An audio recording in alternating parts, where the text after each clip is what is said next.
Ladies and gentlemen, hello, how are you? I welcome you to a very special coverage and the coverage of the National Union of Journalists, Vigil, in support of the journalist martyred at Gaza.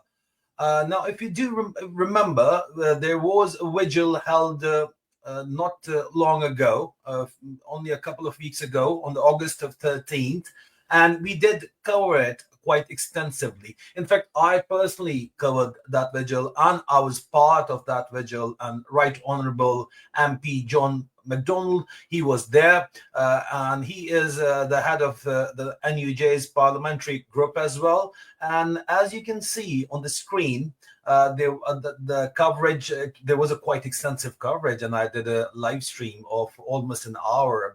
Doing very bravely, and in last 22 Yeah, so we would definitely not try to show that same live stream again, but the live stream was very widely covered. As you can see, it had only on Twitter, it had almost 110k views, as you can see, and it was quite extensively covered by myself.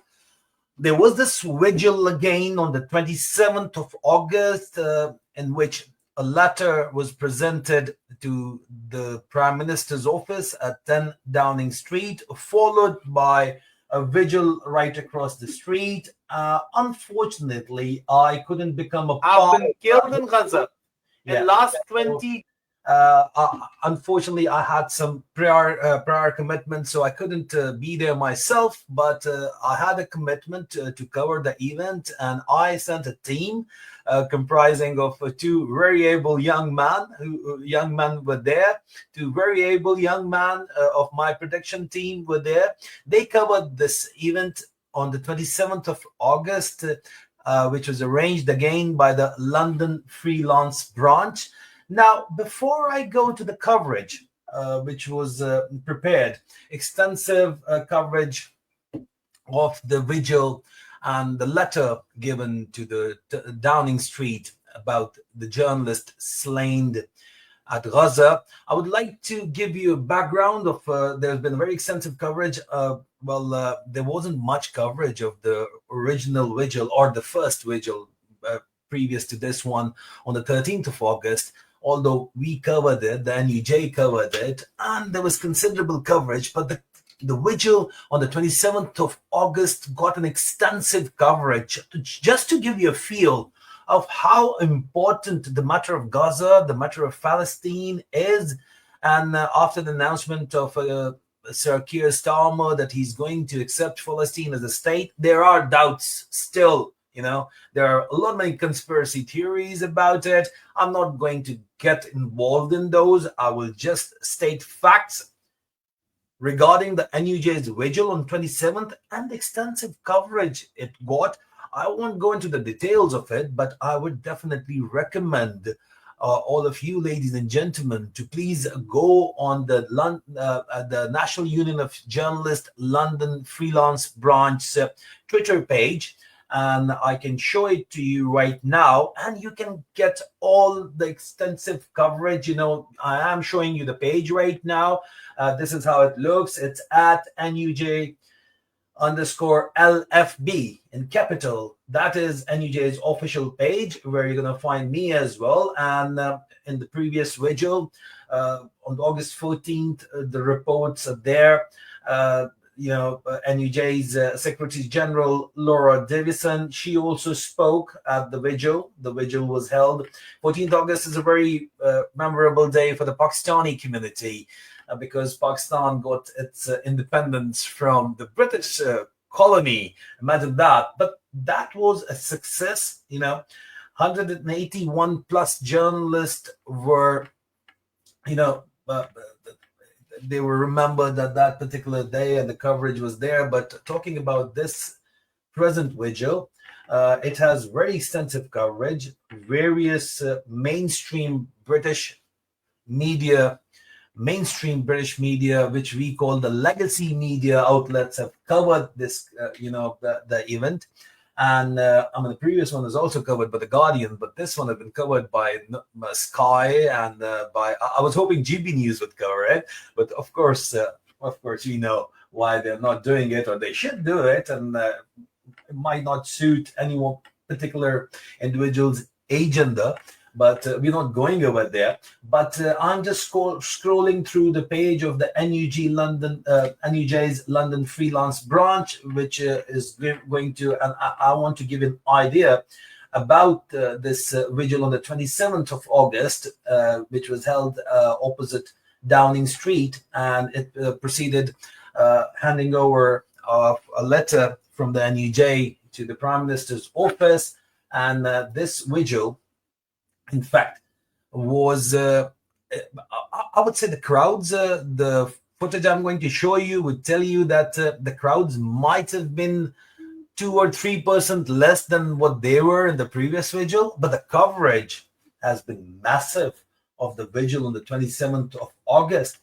And why I'm emphasizing on the coverage, the reason is that there is a change in mood of British public, who are obviously the consumer of the mainstream media, and that is why the mainstream media is being forced to give coverage to the NUJ's vigil. They just simply cannot brush NUJ, and especially NUJ's freelance branch, under the carpet, and credit must be given where it's due to Penny Quinton, chair of the National Union of Journalists London freelance branch.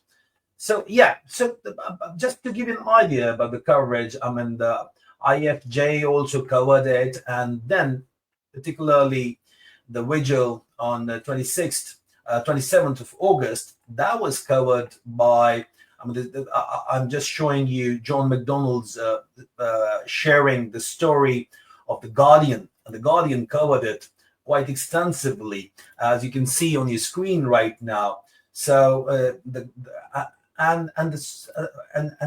headlines are: Israel's attack on hospital in Gaza may constitute a war crime on many fronts. Yeah, all right. So John McDonald wrote that over 200 journalists killed by Israeli Defense Force, and they claim they are not targeting journalists. Hospitals are bombed and rescue workers killed, and they claim it was never intended. They are liars and war criminals, and one day they will pay for their crimes. Now that is, ladies and gentlemen, Right Honorable John McDonnell for you.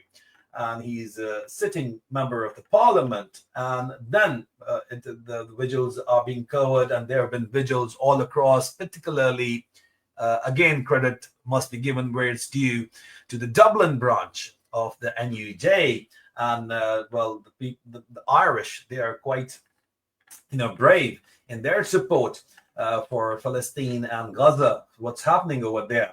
But even in England, we saw the kind of coverage. This is on your screen. You can see on your screen you can see the photographers covering the delivery of the London freelance branch NUJ letter to Downing Street at number 4. I'll be showing you some more coverage because before I go to the mainstream coverage, this was my tweet on the August 27th. I couldn't be there, but it was sent by my team. So it was just setting the mood of the crowd which was there, the interest. It was a busy day, it was a working day, but even then you could see this crowd holding placards of all the almost 200 martyred journalists at Gaza.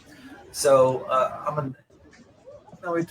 it's again, why I'm emphasizing, because I have seen a change in the mood of the British people, the British public, and at the end of the day, the British government, it is a democracy, and they have to listen to the public, and they have to respond accordingly. And the mainstream media, there are so many conspiracy theories, rather, they're in fact true. They're not only conspiracy theories.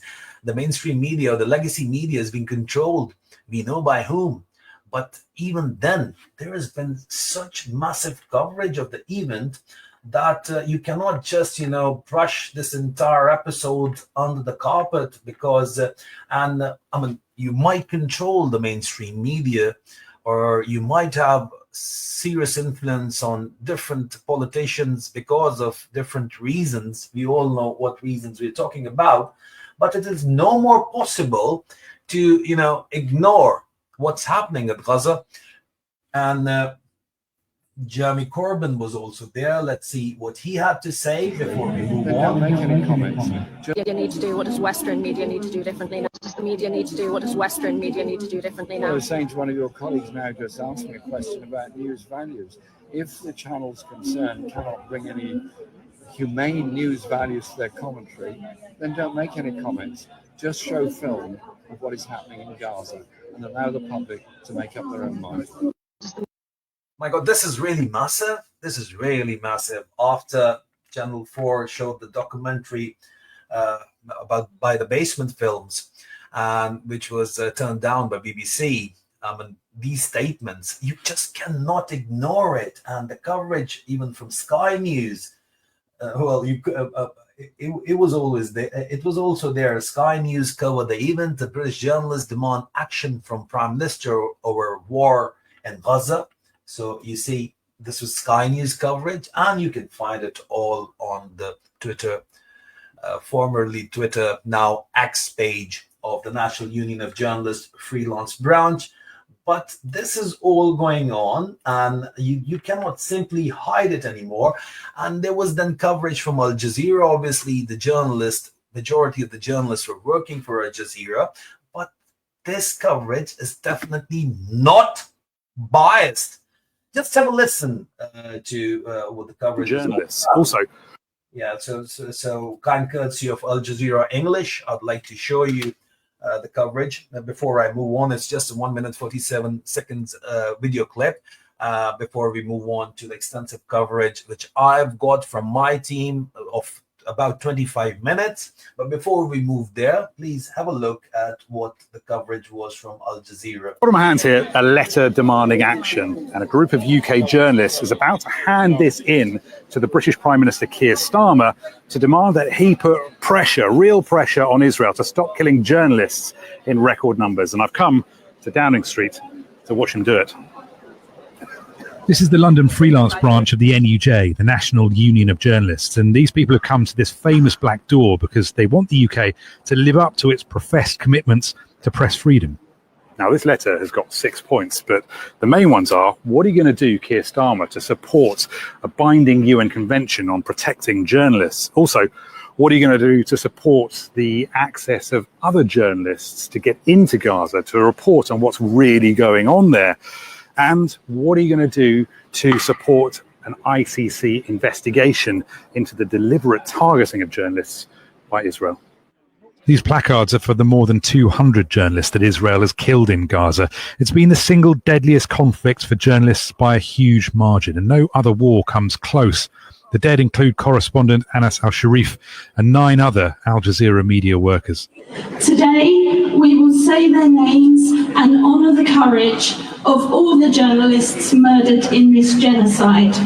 To murder a journalist covering a conflict is a war crime. Now, journalism, as Al Jazeera has long pointed out, is not a crime. It's not something to be prosecuted for, and it's certainly not something to be killed for. Now, these are principles that UK Prime Minister Keir Starmer says he upholds. And these journalists are saying it is time for the UK government to stand up for that and pressure Israel to stop killing their colleagues.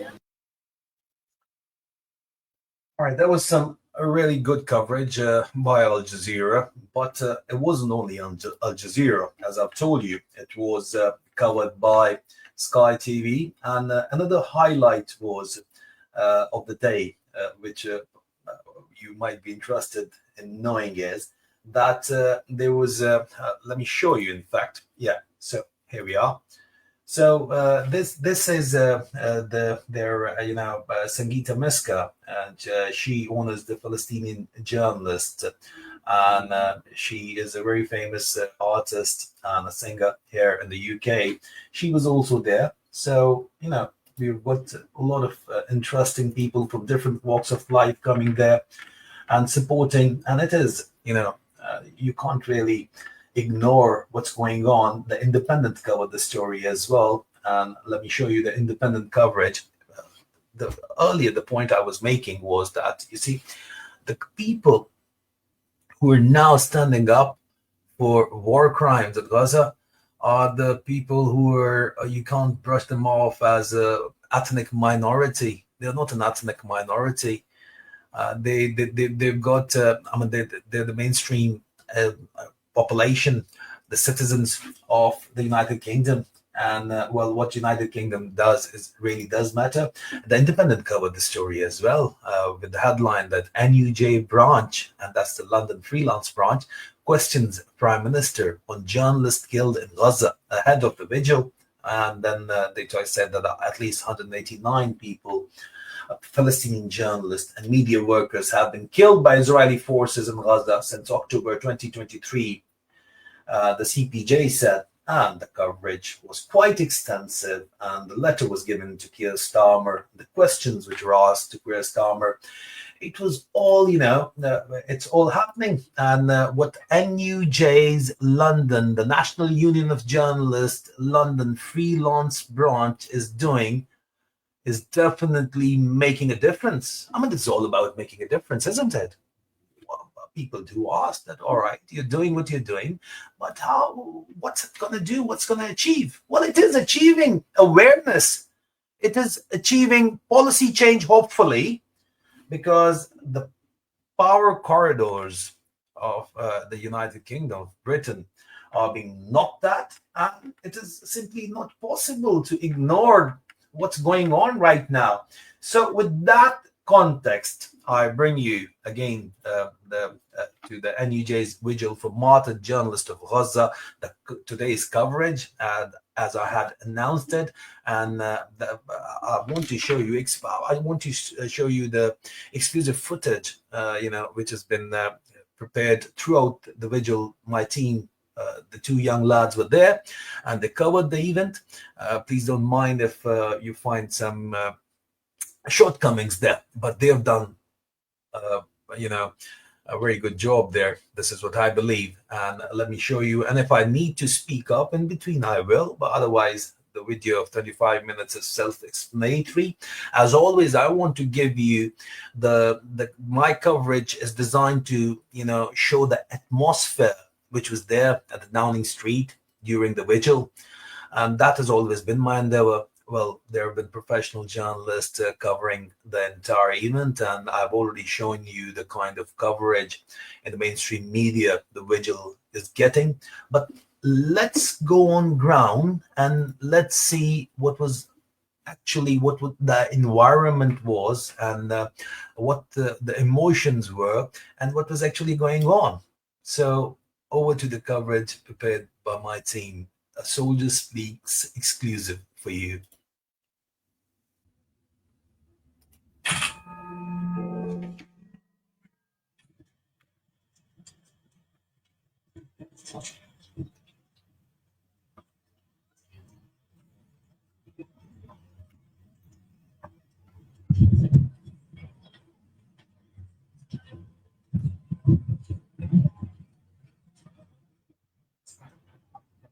All these placards. I must particularly honour the courage of Mariam Abu Daker, who, as many journalists are, was also a mother. And as many mothers who are journalists often do, work as freelance. She was described in the AP press release as a freelance killed after her colleagues were named. So now I want us all to say aloud the name Mariam Abu Daker and reflect on the mighty courage that it must take to report independently in a genocide. Please take a deep breath in and let us together say her name. Mariam Abu Daker, we honour you. Thank you, everyone. Of course, we welcome the statement by the UK Foreign Secretary that civilians, healthcare workers and journalists must be protected. However, In the light of these atrocities, we need the UK government to do whatever it takes to bring about an immediate ceasefire and an end to this genocide. This further horrifying atrocity adds urgency to the questions we asked of Keir Starmer in the letter we delivered to 10 Downing Street today at 4 p.m. London Freelance branch of the National Union of Journalists welcomed Keir Starmer's statement on the 11th of August, in which the Prime Minister said he was gravely concerned by the killing on August 10 of 6 journalists by the State of Israel and his call for an independent investigation. Back on the 31st of July, Irene Khan, the UN Special Rapporteur on Freedom of Expression, expressed deep concern that without any evidence to back its claims, the Israeli army has repeatedly accused al-Sharif and other Palestinian journalists of being terrorists or supporters of Hamas. Her fears for al-Sharif's safety were borne out, with the Israeli army explicitly announcing that it had targeted Anas al-Sharif. London Freelance branch represents 3,000 freelance journalists within the membership of the National Union, and we wish to reinforce the call by the NUJ General Secretary Laura Davison that the Israeli military openly admitting to these atrocities brings into sharp focus the need for international action to end this impunity. We once again reiterate our call for the UK government, who claim to be permitted to press freedom, to exert serious pressure to protect journalists, uphold international law, and support an investigation by the International Criminal Court into the blatant targeting of journalists and media workers by Israeli forces. There must be immediate international action to end this obscene behaviour. So we're now going to hear Wael Dardua has recorded a statement for this vigil. And so I'm going to ask Mariam to come and put the statement through the PA, and we're going to listen to Wael address us in Arabic, and then Mariam is going to read the translation of Wael's statement for us so we can all understand.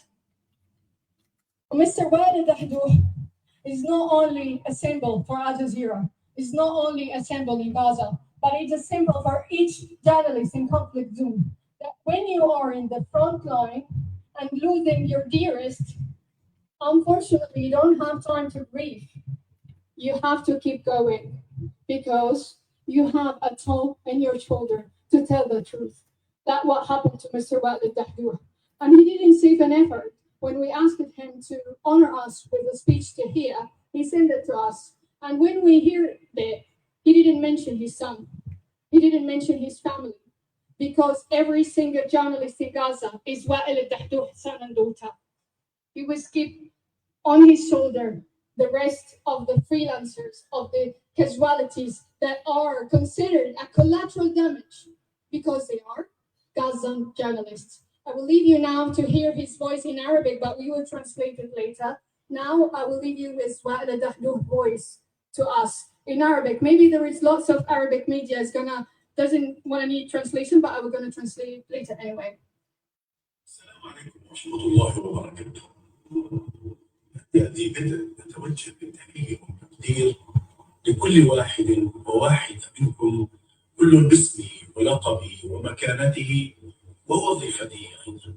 ثانيا، في هذا اليوم، في هذه المناسبة، وبعد كل ما جرى زملائكم الصحفيين في قطاع غزة وبحق المدنيين من تشريد ومجاعة وإبادة وتدمير وحصار، كان لزاما علينا أن نتوجه إليكم بهذا النداء ونقول نداء نداء نداء نخاطب فيه ضمائركم وأخلاقكم وإنسانيتكم ومواثيق الشرف التي التزمتم بها بأن تقوموا بكل ما تستطيعوا به من أجل زملائكم في قطاع غزة، من أجل الإنسانية في قطاع غزة، من أجل المجاعة في قطاع غزة، من أجل الإبادة في قطاع غزة.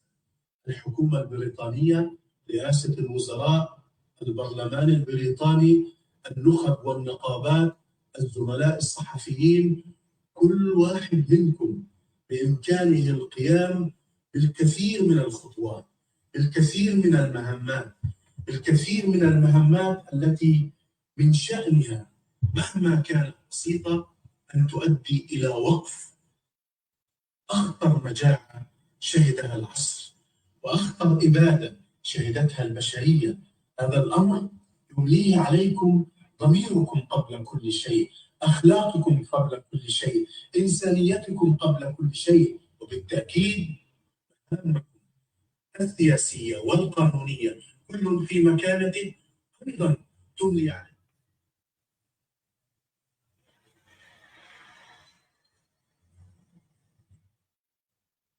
الكثير الزملاء الصحفيين لديهم واجب كبير جدا لأن يقوموا به لزملائهم. من 240 من الزملاء والزميلات استشهدوا، أبيدوا، قتلوا، استهدفوا بنيران مباشرة فقط. It is mandatory to address you with this appeal and say, appeal, appeal, appeal. We address your conscience. We address your morals. We address your humanity and the codes of honor and codes of conduct to which of you are being committed to. Do everything you can do. Do everything for your colleagues in Gaza, for humanity in Gaza, for famine, for the genocide. The British government, the Prime Minister's office, the British Parliament, and the elite, and all the unions in the UK, fellow journalists, each one of you, you can do it. Take many steps, take many tasks. However simple it is, you could lead to stopping the most dangerous famine we have ever witnessed. It's the most dangerous genocide humanity has been witnessed. This is dedicated to you by your conscience above all else, your morals above all else, your humanity above all else. Indeed, your political and legal duties, each in its own position, also dictate that you do a lot. Fellow journalists, you have a huge duty to perform for your colleagues. More than 242 colleagues, both male and females, were murdered, exterminated, killed, or targeted by direct fire. Their families were scattered, torn apart, displaced, and killed. Some of them are still wounded, and some of them are still prisoners in Israeli prisons. Therefore, with all the horrific and heartbreaking images coming from the Gaza Strip, you must do your duty. We expect a lot from you, a lot from your conscience, a lot from morals, and we will continue to wait for you to carry out your duty with all humanity, all seriousness, and also with all professionalism.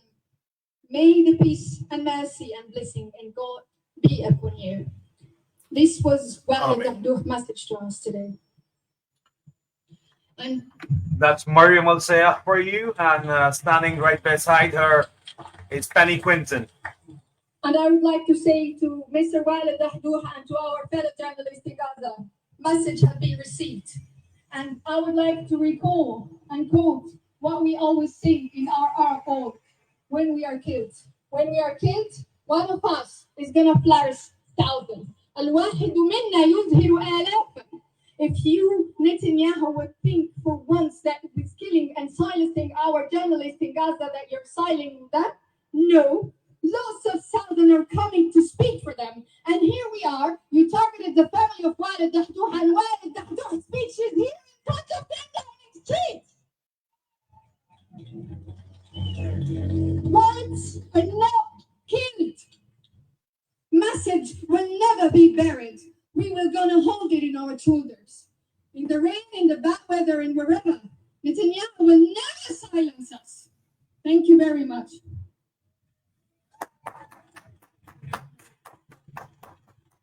Thanks, Mariam. We're now going to hear from Sangeeta Miska. Sangeeta, please give a warm welcome for Sangeeta. Hello everyone, it's good to see you. My name is Sangeeta Miska. I'm a broadcaster and journalist. I worked at BBC News for many years and am now probably best known for being dismissed by the commercial radio station LBC following my robust interview with an Israeli spokesperson. False claims have been endlessly repeated by so-called prestige news outlets across TV, radio, newspapers and websites with little or no pushback or caveat, thereby giving credence to Israeli propaganda. That includes unsubstantiated claims against Gaza journalist Anas al-Sharif, who was part of a Reuters Pulitzer Prize-winning team. He had documented in gut-wrenching detail the relentless destruction of his homeland day in and day out over 21 months. Anas was a household name to the Al Jazeera audience. The Committee to Protect Journalists and UN rapporteur had warned that he was in acute danger a month before he was killed. Governments and leading news organizations said and did absolutely nothing. On the 10th of August, he was assassinated. Israel did not shy away from its actions. Instead, it accused Anas of being a terrorist without providing any credible evidence. It also failed to explain why it killed 4 of his colleagues, wiping out an entire Al Jazeera news team in one attack. Instead, Israel continued to threaten journalists. I recently interviewed the investigative reporter, Anthony Lowenstein. He has reported on Israel's occupation of Gaza and the West Bank for many years now. Anthony describes Palestinian journalists as, and I quote, some of the most heroic individuals on the planet. They have to navigate both Israeli attacks and threats and Western contempt for their craft. Then, last weekend, we saw Israel attack the Nasser hospital in Khan Yunis. They killed 20 people. As journalists and first responders rushed to do their jobs, they too were killed. All 5 journalists worked for leading international media brands, including Reuters, AP, Al Jazeera, and Middle East Eye. They were freelancers: Mariam Dagger, Ahmed Abu Aziz, Moaz Abu Taha, and contractors, Hussam Al-Masiri and Hatem Khaled. The method used to annihilate them was the so-called double tap strike. Foreign correspondent Secunda Kamani described a double tap as a method used by terrorist organizations, including ISIS. It should never be the preserve of democracies and self-styled moral armies. How do we know all of this? The answer, ironically, is that Israel's killing was broadcast live on an Arabic TV channel by Palestinian media workers. Back here in the UK, the next day, only 2 out of 12 national newspapers carried a front-page photograph of at least one of the dead Palestinian journalists. The BBC's flagship radio news programme Today, where I once proudly worked, did not mention the killings in its headlines. The story was relegated to a footnote in a programme that is 3 hours long. I ask you, had Russia killed 5 journalists and emergency workers live on television, would the bulk of the British media have ignored or sidebarred it? The answer, I believe, is no. So what's the reason for the silence? You can draw your own conclusions. But Anthony Lowenstein puts it like this. What we are witnessing is, quote, Western racism and dehumanization toward Arab reporters who don't work for corporate media in London or Vigil. I, for my part, agree with them, because we have at least 2 years' worth of evidence. Palestinian journalists are the eyes and ears of the world. Without their work, the war crimes perpetrated by Israel would have gone undocumented.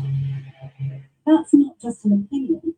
It's the conclusion of every single credible international humanitarian law specialist, former diplomat, and aid worker that I've spoken to. When Hamas broke multiple laws of war on October the 7th, international news crews were permitted to enter Israel to report it, and rightly so. Yet almost 2 years on, not a single foreign reporting team has been allowed into Gaza unaccompanied to support Palestinian colleagues who carried the burden of detailing months of death, destruction, and famine. The UK government has, thus far, done little to address repeated calls to help protect Palestinian media workers. Instead, it is left to us, the NUJ's London freelance chapel, to speak up for our colleagues in Gaza and wherever journalists are at risk in the world, be it at home or abroad. Be in no doubt, the death of Palestinian journalists is not just the story of individuals. It is the death of journalism. If Israel is not held to account for breaching the protections afforded to journalists in Gaza under international law, the international community is giving the green light to every country around the world that we can be killed with impunity simply for doing our jobs. Photographer Barry Zink, a freelance stringer who worked for Reuters, cut her press pass into pieces after Israel assassinated Anas al-Sharif. She said she could no longer conceive of wearing it with anything but deep shame after Reuters repeated baseless accusations leveled at him by his pillars. She wrote, I don't know what it means to honor the courage and sacrifice of journalists in Gaza, the bravest and best to ever live.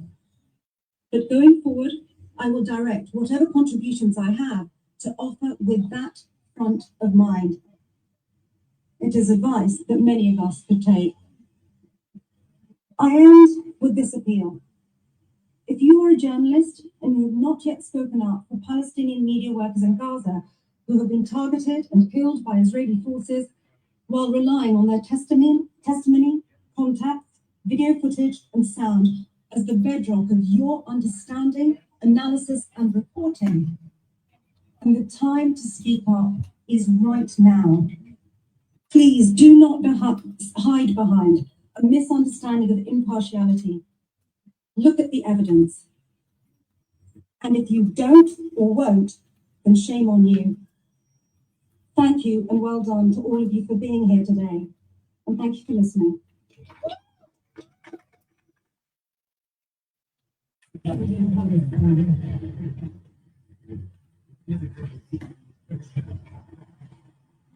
Jamal Sofi al-Falafini, journalist killed by the violent entity.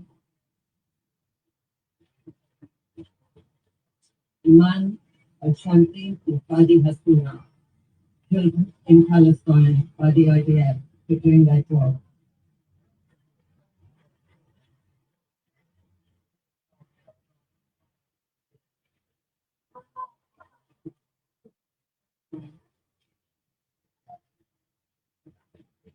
Ahmed Abu Shah, killed in Palestine. Mohammed Balusha, targeted, murdered in Palestine.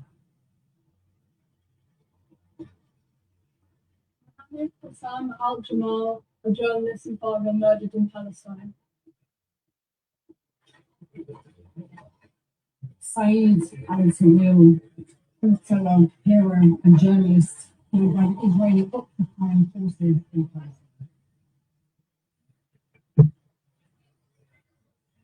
Muhammad al-Wahid, martyred by the IDF. More than 240 journalists murdered. Hassan Asiya, just one of the more than 240. Our thoughts and prayers are with him, his family, and all of those around the world that stand solid. Muhammad Abu Sukhil, a journalist killed in Palestine. Muhammad al-Harabi, another journalist killed in Palestine.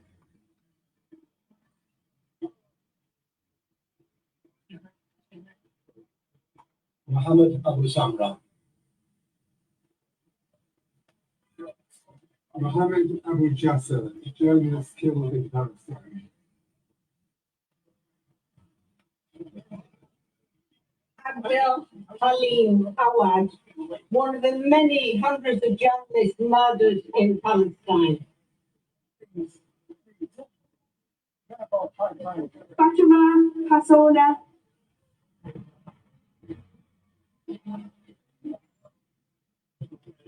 Sahar Akram Ryan, journalist killed in Palestine for telling the truth.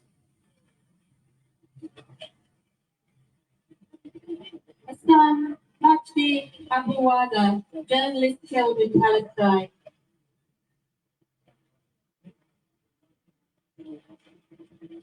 Mohammed Ibad Laban, journalist murdered in Palestine.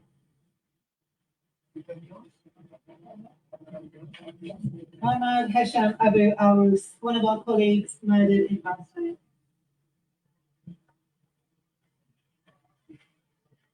Nasara Sana, a journalist from Palestine. Allah. Allah.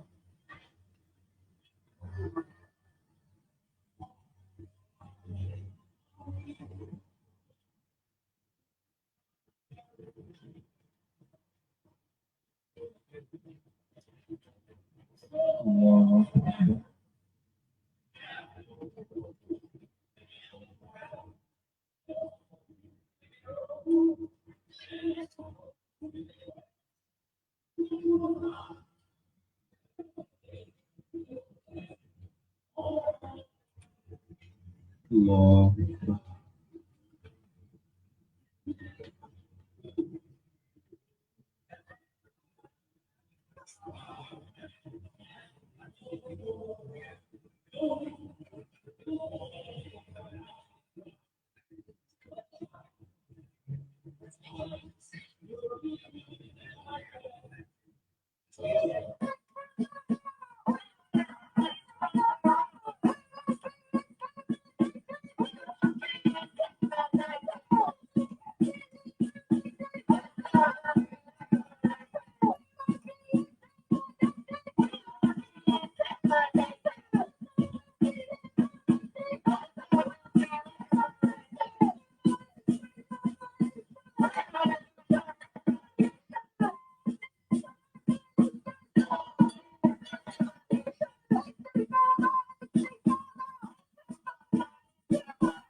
Well, ladies and gentlemen, that's it. This was a stellar job by the team sent by BlackBerry Media.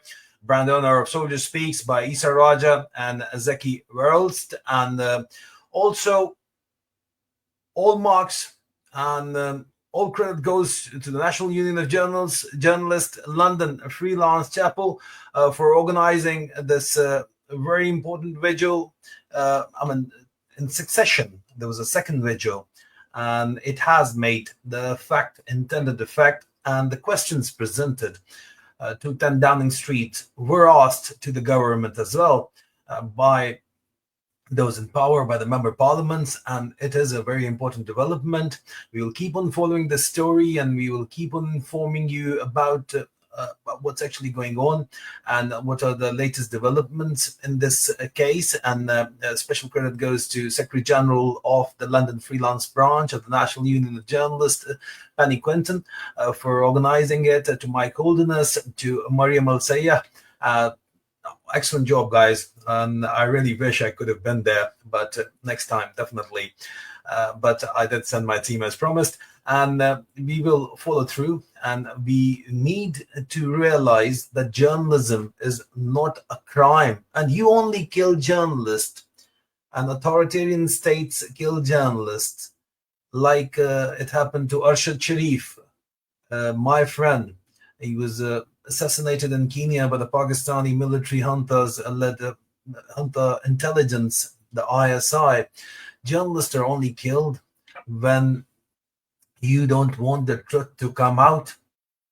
And journalism is not a crime, and journalism is the last hope, the last frontier in this day of age for truth, for bringing out the truth.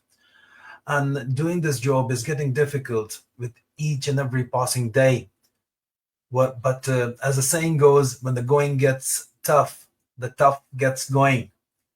And we've got pretty tough lads and pretty tough girls here in journalism, particularly in the freelance branch, as you get more restrictions in the legacy media or in the mainstream media. We've got people like us speaking up on this individual platforms which you've created, and it is your job as the people, as the citizens, to spread the word. If you're going to spread the word, well, the words would matter, because it is at the end of the day the people who make up their minds, the masses. They can move and shape public opinions, public sentiments, and the public opinions and public sentiment shape the markets. And at the end of the day, it is about money, isn't it? It is not a divide in this world about based on religion, based on geography, and based on the color of your skin. I mean, that's a debate for some other day. But definitely, if you spread the word and if you make up your mind, like the mind is being set in the UK, and there is a counter argument, not a counter argument, but a very cunning and sinister sort of quantum movement, I would say, to shift the focus from what's actually happening in the Middle East in particular, or because of the various other decisions taken by the previous government, or the after effects which are being faced. So what do those who are controlling you, the top 1%, they do? They try to shift your focus, and shifting your focus through ultra-nationalism is the best way to do it. By creating a false flag and then doing it, it has been age-old formula of the modern democracies and the modern world, even starting with Hitler, starting with the false flag attack on the German parliament, which allowed the Nazis to take over. Well, who are who are the Nazis of this day and age? Think for yourself. I'm sure you know the answer. So please spread the word, and see you very soon. Thank you.